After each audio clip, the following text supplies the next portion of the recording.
What's up, everybody? It's Josh coming at you from Nerd Ventures Tower. One of the biggest questions / concerns that Star Wars fans have about the coming Obi-Wan Kenobi series is how it will handle the canon that is all around it. And so that's what this video is about. I want to talk about the retcons because there absolutely will be retcons. But before we discuss that and how I think the fans will handle this, I want to explain what a retcon is. A retcon is simply a shortened version of retroactive continuity. Let's go further. Let's define what retroactive means. It is an adjective that refers to something happening now that affects the past. For example, a retroactive tax is one that is passed at one time but payable back to a time before the tax was passed. And I would argue that no matter what they do in the Kenobi show, there will be retcons. And this is because the continuity before the Kenobi show was that Obi-Wan Kenobi was just on Tatooine, hanging out for the entire time, watching over Luke Skywalker. That's pretty much all that we knew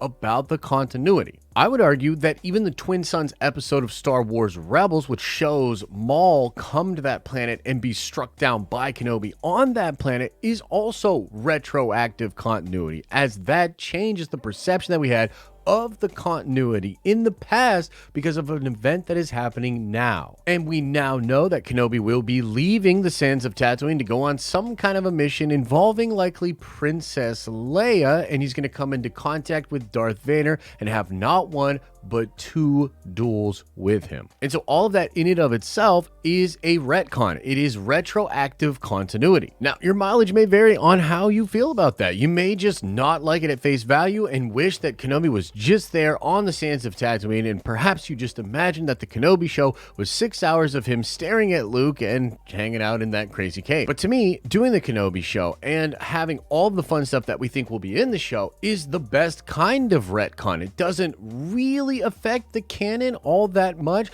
but it does change the continuity and give us more content that perhaps could even enrich the canon around it. Now, recently, both Debrah, Chow and Ewan McGreggor himself were asked about the changes and about the specific lines of dialogue from A New Hope and how all of this would play out. So let's go over their answers, and then I want to also talk about some of the more recent leaks about this, and I want to just give you my thoughts on why I think this aspect of Kenobi seems to be being handled really, really well. Now, both of these are coming from an Entertainment Weekly article, and it says in the article here, with a seemingly inevitable matchup awaiting us in Obi-Wan Kenobi, it would seem that the last time Vader felt that presence is no longer Mustafar. Again, a retroactive continuity. We brought this to the attention of the actors who play the characters, Ewan McGregor and Hayden Christensen, and the two played predictably coy.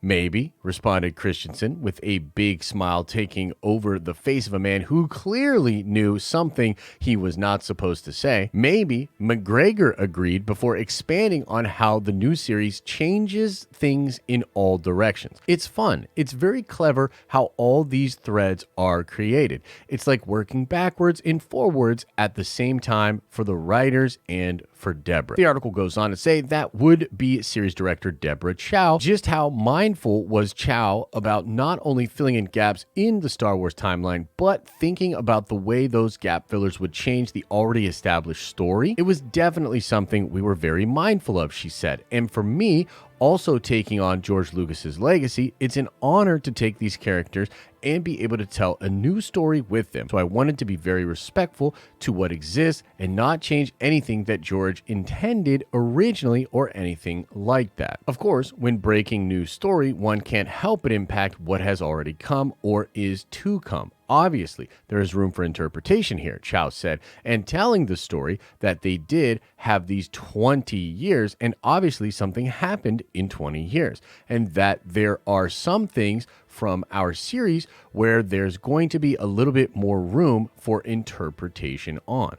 Now, a lot of this is all in reference to two lines from A New Hope, which fans have been pointing out for some time seem to be being retconned or reimagined in the Kenobi show. There's the moment where Vader gets the search party to go aboard the Millennium Falcon, and he says, "There's a presence I haven't felt since," and then he trails off. Again, The original interpretation of that continuity was that he was referring to Mustafar. And then there's a line when Vader and Kenobi face down in the hallways of the Death Star where Vader says, "The circle is now complete. When I left you, I was but the learner. Now I am the master." Again, the continuity there was previously thought to be the battle on Mustafar. Now, I want to talk about a new report from MakingStarWars.net, which talks about when Kenobi is going to see Vader again for the first time. And so spoilers ahead, but I think this is important to just show you what kind of care is being done here for the continuity. In the report, Making Star Wars says, "I asked several sources about the moment the former master and apprentice are reunited. I wanted to know Obi-Wan Kenobi's emotional response to the reunion.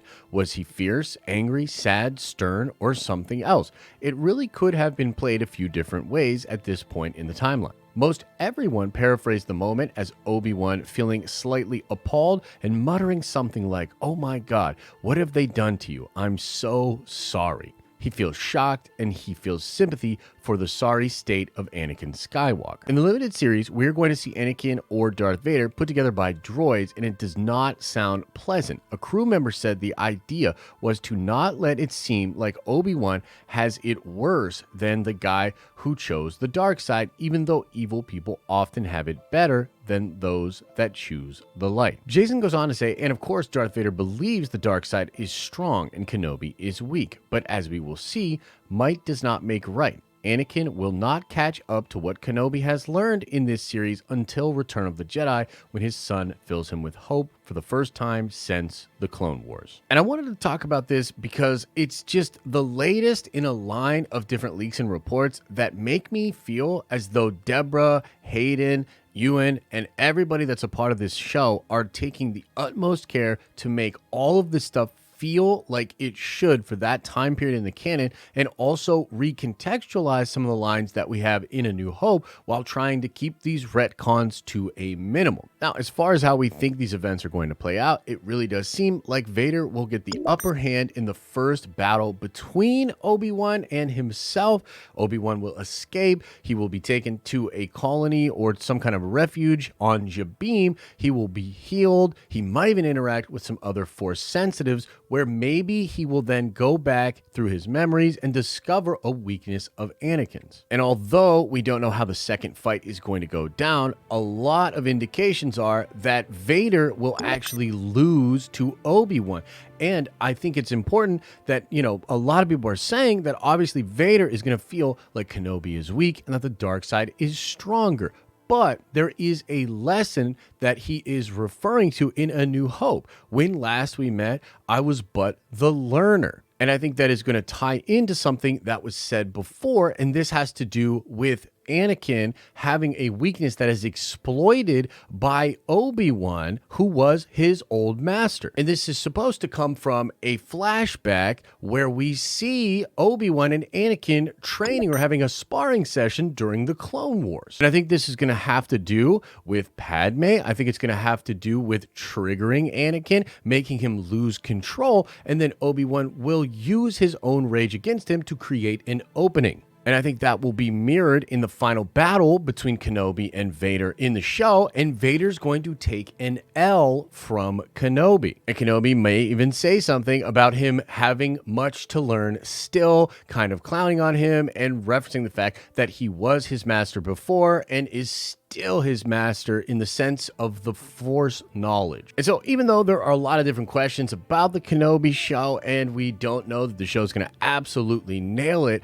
with regards to the retcons themselves and to the battles between Kenobi and Vader, I think this is an incredibly well thought out show. I think it's going to make all of those lines in A New Hope have new meaning, but still make sense and not be completely retconned, just retconned in the way that they refer to events of the show rather than events on Mustafar. And it sounds like it's going to be pretty freaking dope. Of course, let me know what you think about anything and everything that we covered in this video in the comments section below. Like this video if you liked it. And as I always say, I hope you're having an awesome and a nerdy day, and I'll see you in the next video.